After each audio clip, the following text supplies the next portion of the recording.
tell you, the Netherlands proved to be Logan's undoing. The introduction of a new player in the game. And as we head into Italy, it's going to be a great weekend. Hi guys, Freddie Bz here. Thanks again with the hat. It's ready for the Italian Grand Prix. But first, let's talk about Logan Sargeant, man, his loss, and Williams' loss of Logan Sargeant. So Logan didn't have a chance. I never thought he did. He comes in under dire circumstances after Nicholas Latifi left Williams. His money left Williams, but they said Logan wasn't a paid driver, and I believe he wasn't a paid driver. He got there with showing quite a bit of talent, but I don't think he got a chance to develop. And I mean that by he didn't get a chance to develop in the lower junior categories before he was kind of thrust into Formula One. And I think it's great, and I think drivers will do anything to get into Formula One. I would do anything to get into Formula One, I guess, also. Even skip maturation in terms of the ability, again, to go fast, to learn how to race, and to learn how to win. Now, Logan did all three of those in the junior categories, but as you can tell, based on other people's struggles also, it doesn't necessarily translate. Look at Lando Norris right now. He's finally getting to the point where he's dominant because he's got a very, very fast car.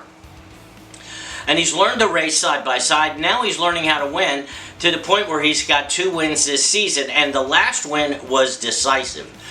But the best part of that race was probably he and Max in the first 10 laps going at it back and forth. And then then Lando finally putting his foot down. Logan didn't have that shot because he never really had a competitive car in the Williams. And even though he had Alex Albon beside him, I mean, Alex is a couple of years older. He's got a little bit more maturity. He's learned how to race those cars. Logan didn't have a chance. So anyway, off he goes. He's probably going to IndyCar. I hope he goes to Prima. I think Prima's going to go to IRL next year. And I hope they take Logan with him. And I wish him the very best. So, Franco Colopinto from Argentina is going to be replacing Logan Sargeant at Williams. And he's got a pretty good racing resume. But then again, this is a 21-year-old guy. This is what amazes me about Formula One. They're going to put Kimi Antonelli, who's 18 years old, in the Mercedes. And you know what? It was supposed to be a big weekend for him. But it might be overshadowed by the fact that Franco Colopinto's got its first weekend in his ride, where Kimi is doing FP1 with Mercedes this weekend.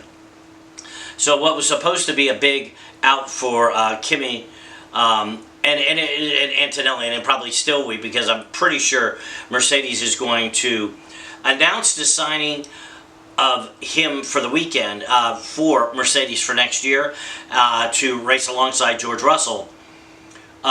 I think the bigger story probably is how Franco Colopinto of Argentina does. First Argentinian in probably 30 years or 20 years in F1. So, you know, the entire continent of South America is going to be tuning in anyway. And let's face it, they're huge Formula One fans down there, and I think it's great. Junior Series, he raced in Euro Formula, Formula Renault, Toyota Racing Series, European and Asian Le Mans Series, Formula 3, Formula 4, he won a championship. So the guy's got a pedigree, and he's been part of the Williams Driver Academy since 2022. So he knows the Williams team. He knows all the players, so the transition should be okay. So I'm wishing him the very best, and I hope he does well. And I hope this is the start of a great future for Franco Colopinto. And I hope to get to know him better as everybody interviews him and as his career progresses. But I say good luck to you, Logan Sargeant. I hope you do well. I think you do. I think you got a shot. I think maybe Formula One may not be your ultimate goal. Maybe Indy cars might be. Maybe World Endurance or IMSA. But I know that you have the ability, and I know you have the backing if you want it. So I wish you the very, very best. So coming up to the Autodrome in Monza, it's a great 5.7 3.9 kilometers, which is 3.6 miles. It's a good old racetrack. It's a fast racetrack too, and it'll be an interesting ask to see how these cars react. It's also been repaved, and some of the corners have been, the curbing has been changed. So I don't know if that is in lieu of what Max needs or what, but we've got a little bit of a different racetrack, so we should see some interesting speeds and some interesting times there. Last year, Max won, Sergio came in second, and Carlos Sainz with Ferrari came in third, which was great for Ferrari. Kind of is, you know, it's an Italian race. It's a home track. Ferrari's bringing a special livery and special driver suits to the race this weekend. Who's going to win this weekend? I'll tell you what, McLaren looks unstoppable, and it looks like their car also is adaptable to both high and low downforce tracks, and it's got speed. So you got to think that McLaren's going to be absolutely right at the top of the leaderboard. That doesn't mean that Red Bull's not going to be there, but I think you have seen, maybe in the last two races going back before the break, that McLaren has surpassed Red Bull in development. They may have the fastest car. So now my top four teams are McLaren, followed by Red Bull. I think Mercedes-Benz, and then Ferrari very, very close second. They could still, as I said in previous videos, you can maybe swap Ferrari and Mercedes. I think you can still do that, but McLaren truly number one. I think Red Bull number two. And then fifth, I gotta say, is probably still Aston Martin, coming off an okay showing last week in the Netherlands. And then the bottom five, you could throw them up in the air and see where they go. But Alpine seems to be making some strides.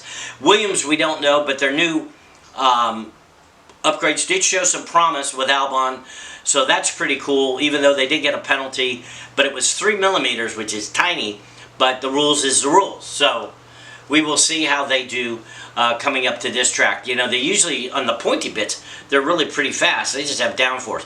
And here, speed is going to carry the day, to my way of thinking. So, who's going to win? Well, I think everybody's saying, and by the way, my pick last week was Lando Norris and he won. So, I'm just saying, if you're going to England, you want to bet Freddie B, your pathetic picks.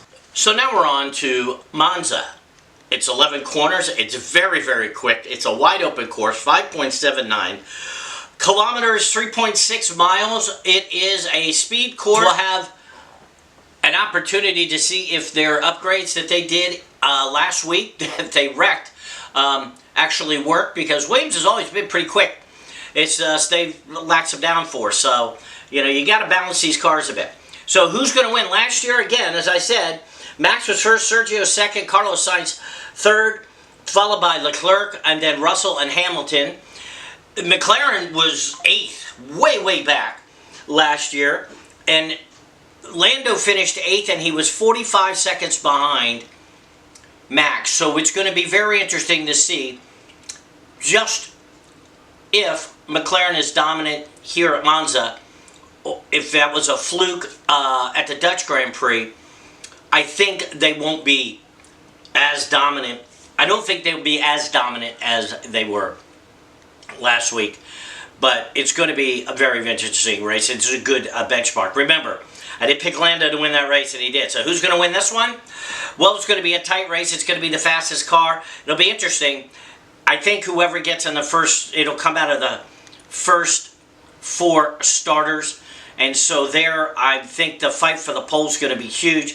I think Max is going to be fighting Lando. Oscar Piastri is going to be fighting for the pole. And I wouldn't be surprised if the Ferraris don't show up, because they're going to have some extra incentives, because it's kind of a home race for them. So here's what I'm going to say. I'm going to say in a fluke, Leclerc is going to win this race, because Ferrari's upgrades are going to do a great job.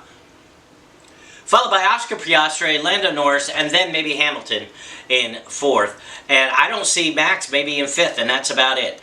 But then again, you never know. You'll have to watch the race. Anyway, those are my pathetic picks for Monza. It's going to be a great race to watch. Look for a very fast qualifying times.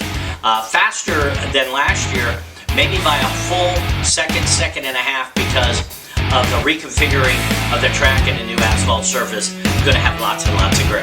So there you have it. Please subscribe if you enjoyed the content at all.